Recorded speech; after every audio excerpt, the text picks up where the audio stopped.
very big. His red teeth gleamed in the sunshine as he sped along the line. He reached the junction just as Percy puffed in with some freight cars.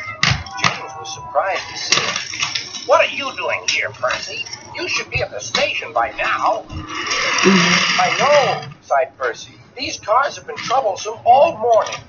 That's no excuse, Percy. Nothing should stop us.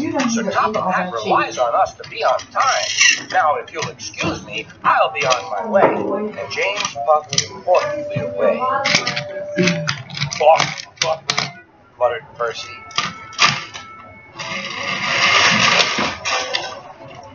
James arrived at the harbor. It was market. The harbor yard was filled with the sweet smell of fruit from faraway lands. The fruit was delivered in big ships. Strawberries, oranges, melons, and bananas were carefully loaded onto his cars. Then he set off to the station on the main line.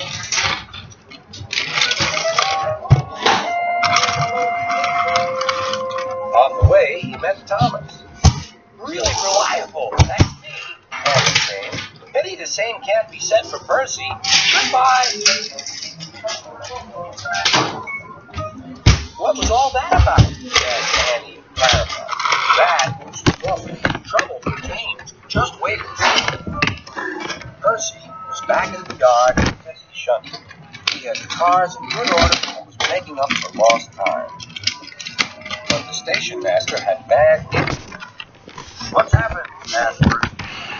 James is putting some jam. Percy helped right away. Percy quickly set off to the bank.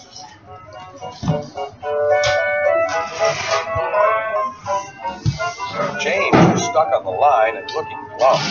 Percy couldn't help laughing. Got yourself in a bit of a jam, eh, James? A sticky situation? Be quiet. It's not funny having jam breaks. And not very reliable either. I'm surprised you let it happen, James. Nothing should stop us engines. That's enough, Percy, said the driver. You push these cars. Of course I can. There's no time to lose. James has done too much of that already. James angrily hissed steam as Percy was coupled to the car. Off we go, said Percy. I'll have to go fast to get there in time. Those big engines are so unreliable. Be careful, Percy, called his driver, but Percy was in a hurry.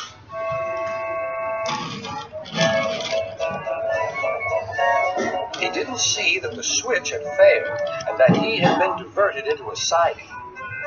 Look out, Percy, shouted his driver, and applied the brakes, but it was too late.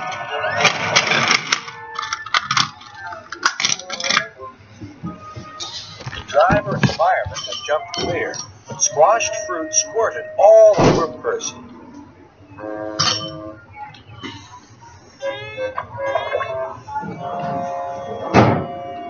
Sir Topham had arrived.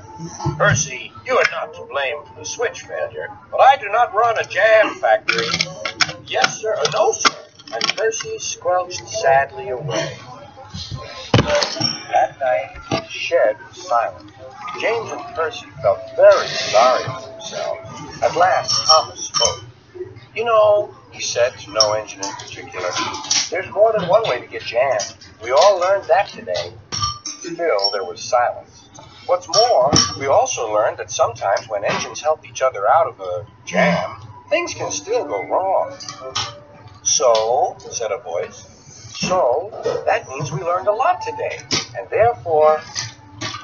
Then came a chorus. We're really useful engines after all.